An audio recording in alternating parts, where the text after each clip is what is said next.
Hi, this is Ashley Posh-Walton reporting live from Bell's Gym in Altrincham. We've got the Ryan Oliver with us here. So this time round, how has your training regime changed from the last fight in terms of you had any dietary changes or you're just in the ring, are you doing anything differently? Yeah, to be honest, I've trained, sounds a bit daft, but I trained a little bit less. Last time, I feel like I overtrained. It was like, obviously my debut was a 4-rounder. I've got a 4-rounder again on the next show. But I feel like I overtrained a little bit. So about 4 weeks out, I felt like I was at probably my best about 4 weeks out. I feel like I peaked a little bit too soon. I think 13 weeks of, hard training and dieting is quite a long time for your mind more than anything else, especially for a 4-rounder. So yeah, if anything, I've just delayed it a little bit this time and started maybe a bit later than what I did last time. Do you agree, Steve? Did he overtrain last time?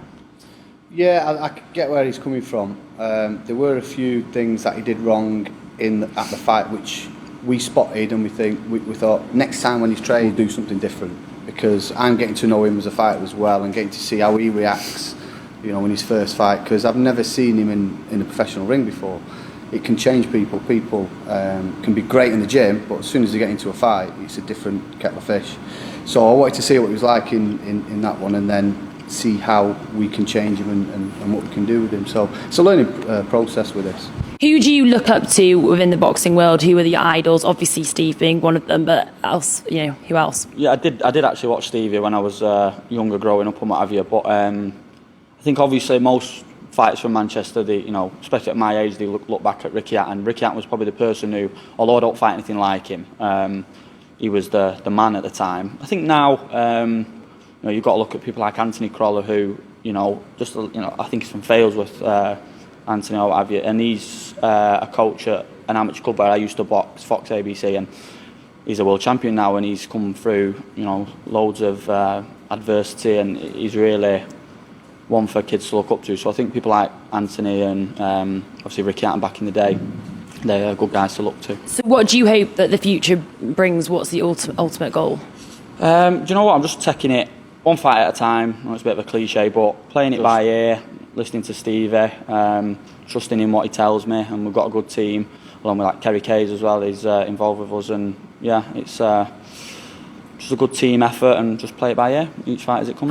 What's your feeling towards this SEL model of everything being under one roof, the entertainment, the boxing? Is that something do you feel can work within the boxing industry? Steve, you've obviously been in it a long time. How do you feel about that? Yeah, I mean, from the first one James did, it's totally different than what I'm used to in the amateur and professional game, because you literally go to the fight, you sit down, you watch the fight, and then you go home or you go out afterwards. This is all in one. It's great. It's a great concept what he's doing, and it's bringing a whole new audience to professional boxing.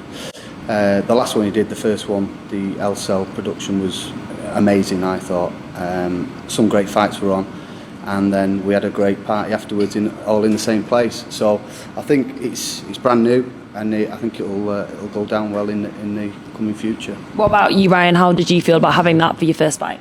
Yeah, it was a great stage to have your debut on. There's not a lot of people who get that opportunity, so obviously grateful for that. And I think it's not just, you've got the best of both worlds. You've got a great entertainment side of it, but they're not neglecting the boxing. Like Stevie said, there was some great fights on the first show.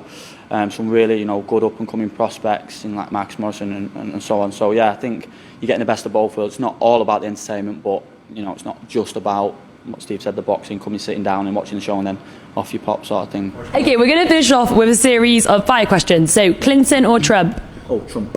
Blonde or brunette? In between. Mayweather or Leonard? Mayweather. Brexit, were you in or were you out? Neither.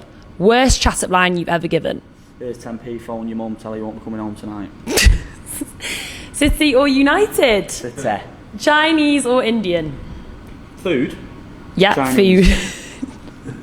Ibiza with the boys or Disneyland with the family? Disneyland with the family. EastEnders or Corrie? Corrie. Night in on the sofa or big night out? Night in on the sofa.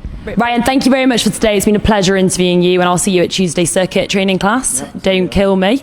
And yeah, all the luck for the 22nd of October for the big fight. We'll see you there. Thank you very much. Thank you.